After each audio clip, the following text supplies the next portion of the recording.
Good morning. Welcome to Market Day by ECTRA. Arulrajhan. Today is 19th July 2023. இன்னையோட pre market இன்ஃபர்மேஷனை பார்க்கலாம்.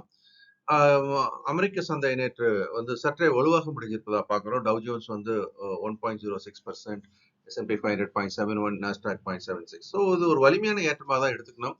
அமெரிக்க சந்தை சற்றே வலுவாக இருப்பதற்கு அதனுடைய முக்கியமான பல்வேறு காரணங்கள் இருக்கிறது. அதை நம்ம தொடர்ந்து பார்க்கலாம். ஆசிய சந்தைகளை பொறுத்த வரைக்கும் அப்படின்னு பாத்தீங்கன்னா இது ஒரு மிக்ஸ்டு பேக். ஜப்பான் சந்தையான நிக்காய், சவுத் கொரியா சந்தையான காஸ்பி, இது ரெண்டு மட்டும் சற்றே ஏற்றத்துடன் இருக்கிறது. மற்ற சந்தைகள் அப்படின்னு எடுத்துக்கிட்டோம் அப்படின்னா ஹாங்காங்கோட ஹாங்சாங் ஆகட்டும், சீனாவோட ஷங்காய், தாய்வான் சந்தை எல்லாம் சற்றே இறக்கத்துடன் துவங்கி வியாபாரமாகி வருகிறது. ஆக ஆசியாவை பொறுத்த வரைக்கும் இது வந்து ஒரு கலந்து துவங்கிய ஒரு நிகழ்வாக பார்க்கிறோம். நம்முடைய நிப்டி அப்படின்றது இப்போ இன்டர்நேஷனல் மார்க்கெட்ல கிஃப்ட் நிப்டி என்ற பெயரில் வியாபாரமாகிறது. அது வந்து ஒரு மார்ஜினலி 3.4 பாயிண்ட் மேல கீழே அப்படிதான் வியாபாரம் ஆயிட்டு இருக்கு. அதனால இது வந்து ஒரு பிளாட் ஓப்பனிங் அப்படின்றத நம்ம இன்னைக்கு எதிர்பார்க்கிறோம். நிப்டியோட ரேஞ்ச் அப்படின்னு பார்க்கும்போது இந்த அப்பர் ரேஞ்சை நம்ம கொஞ்சம் ஏற்றி வச்சிருந்தோம் 19,730. நேற்றுக்கு அதை தாண்டி இருக்கு. 19,749 க்ளோஸ் ஆயிருக்கு. பட் இன்னைக்கு பார்க்கலாம். இன்னைக்கு அது 19,000 அந்த 730க்கு மேலேயே க்ளோஸ் ஆச்சு அப்படின்னு சொன்னா we will review the resistance level. Support level அப்படின்றது இப்போ 19,110ல வச்சிருக்கோம். ஃபர்தரா நம்ம வந்து இதை அப் பண்ணலாமா அப்படின்றத பத்தி யோசிக்கலாம். இப்போதைக்கு நம்ம ஃபோக்கஸ் அப்படின்றது ரெசிஸ்டன்ஸ் ஏரியா அப்படின்றது பிரேக் பண்ணுமா, சஸ்டைன் ஆகுமா, இல்ல அங்கிருந்து கீழ் நோக்கி வருமானதை பார்க்கணும். நிப்டி பேங்க் பொறுத்த வரைக்கும் சப்போர்ட் அண்ட் ரெசிஸ்டன்ஸ் அதே தான் இருக்கு. 43,500 சப்போர்ட், 47,000 rupees, 40,000 ரெசிஸ்டன்ஸ்ல வச்சிருக்கோம். இப்போதைக்கு அதனுடைய மிட் பாயிண்ட்ல இருந்துட்டு இருக்குது நம்ம பார்க்குறோம். பார்க்கலாம். தொடர்ந்து இந்த ரேஞ்ச் ரெண்டையுமே அதை ஹானர் பண்ணிட்டு இருக்கு. மேக்ரோ எக்கனாமிக்கல் ஃபேக்டர்ஸ் பார்க்கும்போது யூஎஸோட 10-year பாண்ட் ஈல்ட் அப்படின்றது ஒரு சிறிய மாற்றம் தான், 3.77%. டாலர் இண்டெக்ஸ் அப்படி 99ல இருந்து இன்ச்ட் அப் டு 100. ஸோ இது ரெண்டுமே பொதுவாக அப்படின்னு பார்த்தீங்கன்னா பங்கு சந்தைக்கு சற்றே பாதகமான ஒரு செய்தியை தான் பார்க்கணும். பிரெண்ட் க்ரூட $1 ஏறி 79.57 ஒரு பேரல் அப்படின்ற விலையில இருக்கு. கோல்டு சற்றே ஏற ஆரம்பித்திருக்கிறத பார்க்குறோம், 1975 பெர் அவுன்ஸ். கிட்டத்தட்ட இதனுடைய நகர்வு அப்படின்னு பார்த்தீங்கன்னா முன்னாடி 2080ல இருந்து 1900 கிட்ட வந்தது. இப்போ 1900ல இருந்து எங்க வந்தாச்சு, 1970. கிட்டத்தட்ட அது வந்து ஒரு 38.2% ரிட்ரேஸ்மெண்ட் அப்படின்ற ஏரியாக்குள்ள நம்ம இருக்கிறதா நம்ம பார்க்குறோம். இது தொடர்ந்து ஏறுமுகமாக இருக்கும்போது அந்த இடத்துல இது வந்து அடுத்து பக்கவாட்டு நகருக்கோ இல்லை தொடர்ந்து ஏற்றத்திற்கோ வழிவகுக்கலாம். ஆனால் இது ஒரு டெஸ்டிங் பாயிண்ட்ல இருக்கிறதா எடுத்துக்கலாம். யூஎஸ்டி ஐநார் வந்து 82.03ல இருக்கிறத பார்க்குறோம். தொடர்ந்து அந்த 82 மையப்புள்ளியா வைத்துக்கிட்டு மேல 50-60 பைசா, கீழே 50-60 பைசா நடந்துட்டு இருக்கிறத பார்த்துட்டு இருக்கோம். அதர் மைக்ரோ எக்கனாமிக்கல் ஃபேக்டர்ஸ் அப்படின்னு நம்ம யூஎஸ்ஐ பொறுத்த வரைக்கும் சொல்றதா இருந்தாக்கா, யூஎஸ்ஐ பொறுத்த வரைக்கும் சொல்லக்கூடிய மேக்ரோ எக்கனாமிக்கல் ஃபேக்டர்ஸ் கொஞ்சம் ஃபோக்கஸ்டா நம்ம சொல்றதா இருந்தாக்கா, இன்ஃபிளேஷன் குறைஞ்சிக்கிட்டே வரதை நம்ம பார்க்குறோம்.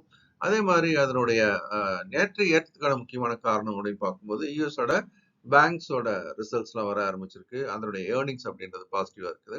அதனால யூஎஸ் மார்க்கெட் அப்படின்றது ஸ்ட்ராங்கா இருந்ததுக்கான ஒரு முக்கியமான காரணம் பார்க்கிறோம். அதே சமயம் அமெரிக்காவினுடைய பொருளாதார நிலை குறித்து காட்டக்கூடிய சில முக்கியமான இண்டிகேட்டர்ஸ் அப்படின்னு நம்ம சொல்லும்போது யூஎஸ் ஹவுசிங் சேலும் ஸ்ட்ராங்கா தான் இருக்குது. யூஎஸோட ரீட்டைல் சேல்ஸும் வந்து ஸ்ட்ராங்கா தான் இருக்குது. பொருளாதார ரீதியாக கொஞ்சம் வலிமையா தான் இருக்குது. இன்ஃபிளேஷனும் குறைந்து கொண்டு போகிறது. இது எல்லாமே வந்து அமெரிக்க பொருளாதாரத்துக்கு வலுவான நிலையை காட்டுவதாக நாம் எடுத்துக்கொள்ளலாம். இந்தியாவை பொறுத்த வரைக்கும் Q1 ரிசல்ட்ஸ் அப்படின்னு நம்ம பார்க்கும்போது இண்டஸ்இண்ட் பேங்க் அப்படின்றது ப்ராஃபிட் வைஸ் சந்தையினுடைய எதிர்பார்ப்புக்கு ஏற்ற அளவுக்கு இருந்தாலும் கூட ஒரு மைனஸ் அப்படின்னு சொல்லும்போது காசா ரேஷியோ அப்படின்றது கொஞ்சம் டெபாசிட்டோட அளவு குறைஞ்சிருக்கிறத நம்ம பார்க்கிறோம். அடுத்ததா எல்என்டி டெக் அப்படின்றது கம்ப்ளீட்லி சந்தையினுடைய எதிர்பார்ப்புக்கு குறைவான அளவு வியாபாரத்தையும் லாபத்தையும் காட்டியிருப்பதாக பார்க்கிறோம். வரக்கூடிய நாள்ல முக்கியமான ரிசல்ட்ஸ் அப்படின்னு பார்க்கும்போது Hindustan Unilever, Infosys, Reliance, ICICI bank, இந்த ரிசல்ட்லாம் இண்டெக்ஸோட நேரடியாக தொடர்புடையது. இவை வலுவான ரிசல்ட்டை கொடுத்தால் ஏறினால் இண்டெக்ஸுக்கு ஒரு வலுவூட்டும், இல்லை என்றால் இண்டெக்ஸ் இந்த ரெசிஸ்டன்ஸ் லெவலில் இருந்து கீழ் நோக்கி திருப்புவதற்கும் வாய்ப்பு இருப்பதாக பார்க்கிறோம்.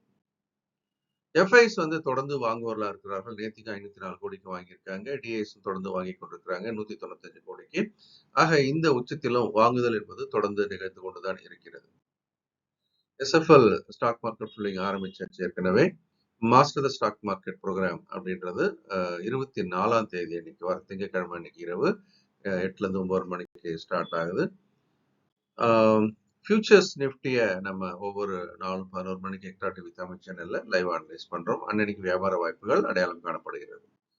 ஓகே, கேண்டில்ஸ் அப்படின்னு நம்ம பார்த்தோம்னா நேத்திக்கு ஃபார்ம் ஆனது அப்படின்றது வந்து ஒரு ஸ்பின்னிங் டாப் அப்படின்னு சொல்லணும். பொதுவாக இந்த ஸ்பின்னிங் டாப் அப்படின்றது ஒரு ஏற்றத்தினுடைய உச்சத்தில் துவங்கினால் அது ஏற்றத்தை தற்காலிகமாக தடுத்து நிறுத்தியதாக தான் எடுத்துக்கொள்ள வேண்டும்.